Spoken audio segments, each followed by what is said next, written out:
चलो आज हम शुरू करते हैं प्रमेय 9.4 जो बिल्कुल प्रमेय नंबर 9.3 की विलोम है। तो हम इसका कथन पढ़ लेते हैं पहले अच्छी तरह से कि व्रत के किसी जीवा को समद्विभाजित करने के लिए, मतलब एक हमें दिख रहा है, मैंने बताया है कि जब ये प्रमेय के जो कथन रहते हैं वो आधा पार्ट इसका दिया है में आएगा और जो शेष बचा वाला पार्ट सिद्ध करने में। तो हमने दिया है कहाँ तक पढ़ना, यहाँ तक अभी हम पढ़ते हैं।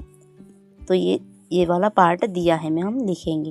व्रत के किसी जीवा को समद्विभाजित करने के लिए, मतलब कि क्या, एक हमें व्रत है और उसकी एक जीवा, ठीक, एक व्रत बनाना है और उसकी एक क्या बनाना है, जीवा। तो हमने एक व्रत बना लिया और उसकी जीवा ए भी बना ली है।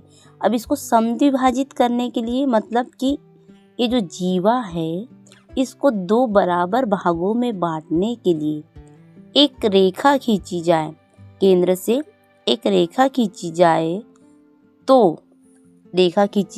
तो यह जीवा पर लंब होती है। ये हमें इतना पार्ट इसका सिद्ध करना है कि जो ये रेखा है वो जीवा ए बी पर लंब है। जो ये रेखा ओएम है ना, ये जीवा ए बी पर लंब है। तो हमने दिया क्या है, एक व्रत है जिसका केंद्र ओ है और एक जीवा ए बी है और ओ केंद्र ओ से एक रेखा हमने ओएम खींची है जो जीवा ए बी को दो बराबर भागों में बांटती है। तो इतना हमें सब दिया है में लिखना है। तो हम फटाफट लिख लेते हैं। एक व्रत है जिसका केंद्र ओ है, हमने दिया है, लिख दिया कि एक व्रत है। इसमें थ्योरम में क्या होता है, जो आपको दिख रहा है इस डायग्राम में जो दिख रहा है वो दिया हमें सब आएगा। तो एक व्रत है जिसका केंद्र ओ है, एक जीवा ए बी है, आपको अपनी भाषा में लिख, एक जीवा ए बी है। जीवा ए बी को समद्विभाजित करने के लिए एक रेखाखंड, हमने एक रेखा ओएम खींची है जो जीवा ए बी को समद्विभाजित करती है, अर्थात जो एम है वो एम बी के बराबर है। एम एम बी के बराबर है। अब सिद्ध क्या करना है हमें कि ये जो रेखा है ओ एम वो ए बी पर लंब है। तो हम ऐसा लिख देते हैं कि ओ एम लंब है ए बी पर। ये हमें सिद्ध करना है। अब ये सिद्ध करने के लिए हमें एक रचना करना पड़ेगा कि ओ को ए से मिलाया और बी को भी ओ से मिलाया।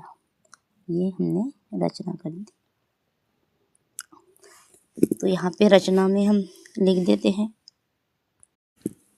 अब हम उत्पत्ति करेंगे। उत्पत्ति करने के लिए हमें दो त्रिभुज दिख रहे हैं, ए एम ओ और त्रिभुज एम बी ओ। तो हम इन दोनों त्रिभुजों को लेंगे और सर्वांग सम बता देंगे। कोई भी तीन कारण लेकर हम इन दोनों त्रिभुजों को सर्वांग सम बताते हैं। तो फटाफट हल कर लेते हैं। त्रिभुज ए एम ओ तथा त्रिभुज एम बी ओ में तीन कारण, जैसे हमने प्रमेय नंबर 9.3 में ढूंढे थे वही कारण उसी प्रकार से हमें इसमें ढूंढना है। तो नंबर 1 में ओ एम बराबर है, ओ एम के क्यों है बराबर, क्योंकि ये उभयनिष्ठ है, दोनों त्रिभुजों में आ रही हैं। ये जो ओ एम है ये दोनों त्रिभुजों में है, इसलिए उभयनिष्ठ। सेकेंड नंबर पे ओ ई बराबर ओ बी, क्या है ये, ओ ए बराबर ओ बी, ओ ए बराबर ओ बी मतलब वृत्त की त्रिज्या। थर्ड नंबर पे हमें दिया है ए एम बराबर एम बी, ए एम बराबर एम बी दिया है, तो वही कारण हम यहाँ लिख लेते हैं, ए एम बराबर एम बी। यहाँ हम कारण में लिख लेते हैं दिया है। इसलिए ये दोनों जो त्रिभुज हैं, त्रिभुज ए एम ओ और बी एम ओ, दोनों क्या हो जाएंगे, सर्वांग सम।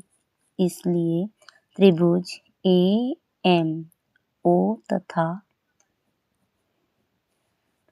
यहाँ हमने MBO लिखा तो MBO लिख देते हैं, कंफ्यूज नहीं होना है आपको। MBO सर्वांग है। कौन सी प्रमेय लगी यहाँ? तीनों हमने भुजा भुजा ली है तो ये SSS, या फिर इसको हम लिख सकते हैं भुजा भुजा सर्वांग क्षमता से। जब ये दोनों त्रिभुज हमारे सर्वांग सम हो गए हैं तो हम इन दोनों कोणों को भी बराबर बता सकते हैं कि कोण AMO बराबर है कोण OMB के। तो यहाँ लिख देते हैं कोण AMO बराबर है कोण OMB के। यहाँ लिख लेते हैं CPCT अर्थात सर्वांग सम त्रिभुज के संगत अवयव। तो ये हमारी प्रमेय हो गई 9.4 जो 9.3 की विलोम है। उसमें ये दिया है, इसको सिद्ध करना है 9.3 में और हमें इस 9.4 में OM लंब AB को सिद्ध करना है। ठीक विपरीत।